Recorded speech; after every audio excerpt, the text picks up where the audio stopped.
Have you ever wondered if we're too reliant on technology? Welcome to the paradox of progress, where the very tools that have been designed to make our lives easier might be the ones making us their dependents. In our modern world, technology isn't just an accessory, it's a necessity. It's in our pockets, on our wrists, in our homes, and in our offices. It's our alarm clock, our personal assistant, our source of entertainment, and our connection to the world.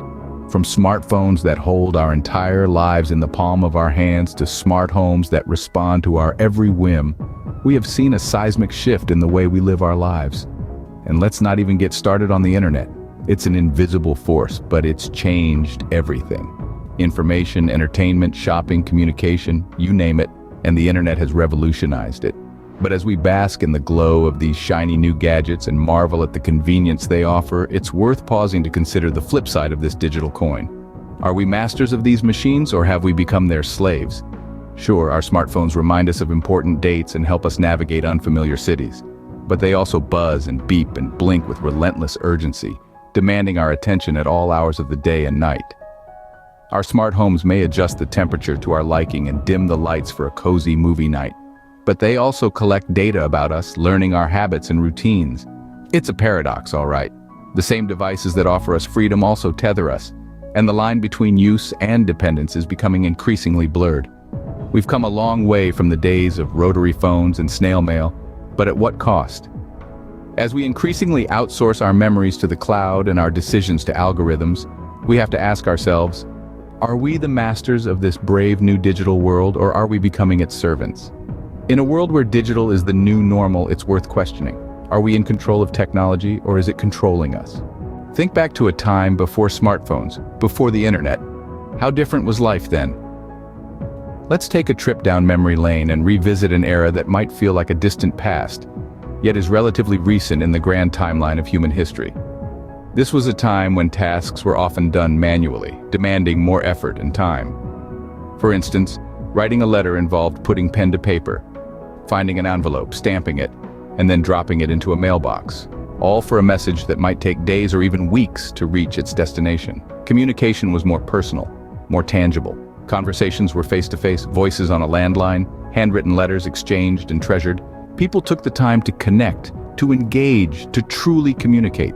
The art of conversation was cherished, and the joy of human connection was savored in a way that's difficult to replicate with a digital screen. Entertainment was simpler, yet no less enriching.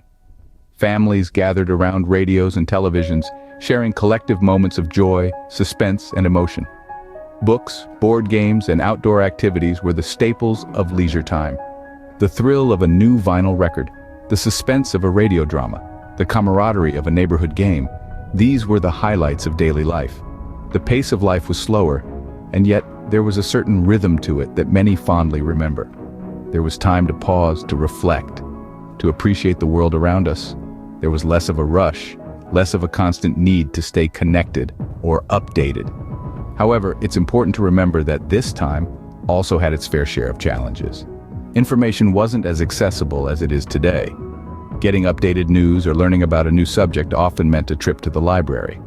Long-distance communication was arduous and time-consuming. And of course, many tasks that we now complete with a few clicks took considerably more time and effort.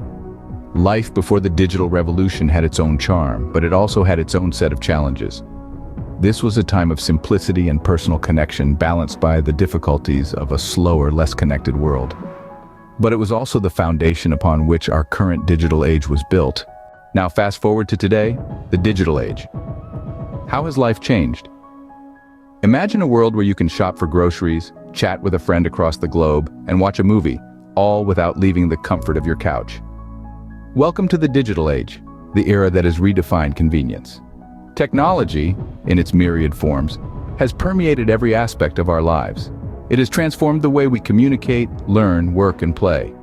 In the blink of an eye, we can send messages across the world, transcending geographical boundaries and time zones.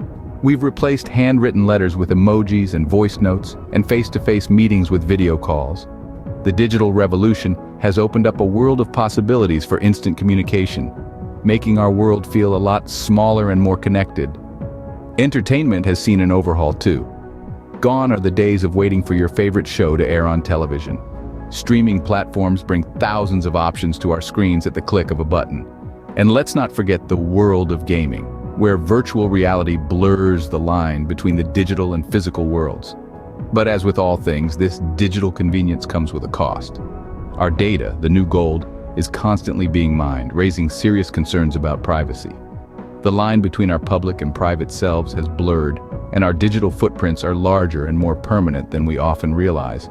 Moreover, the digital age has introduced a new kind of addiction.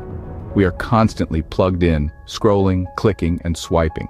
Our devices, designed to serve us, often seem to rule us instead, impacting our mental health and social interactions. The digital revolution has indeed revolutionized our lives, but it has also brought with it a new set of problems. As we continue to navigate this digital landscape, it's crucial to remember that technology is a tool, and like any tool, its impact depends largely on how we choose to use it. So, where do we draw the line? How do we balance our dependence on technology? These are questions that many of us find ourselves asking. As we dive deeper into the digital age, it becomes increasingly clear that a balanced approach to technology is essential. Think of technology as a tool, not as a crutch. It's there to assist and enhance our lives, not to consume and control them. Yes, it's convenient to have a GPS guide us to our destination, but it's also important to know how to read a map, or simply to understand the basic layout of our city. The key here is to use technology to supplement our skills, not to replace them. Digital detox may sound like a trendy buzzword, but it's a concept that holds considerable value. It's about taking a step back, creating some space, and disconnecting from the digital world periodically. This can be as simple as designating tech-free zones or times in your home, or as ambitious as taking a full day or even a week off from all digital devices. It's not about shunning technology, but about creating balance and reminding ourselves that there is a world outside our screens. Mindful use of technology is another crucial aspect of finding this balance. This means being aware of how much time we're spending on our devices and what we're using them for. Are we using technology to improve our lives? Or are we mindlessly scrolling through social media feeds? Are we using it to connect with others, or are we using it to escape from our real-world connections? The balance of technology is not a one-size-fits-all concept. It's a personal journey that requires introspection, self-awareness, and a willingness to make changes. It's about finding that sweet spot where technology serves us, rather than rules us. In the end, it's not about rejecting technology, but about using it wisely. After all, we should be the ones controlling technology, not the other way around.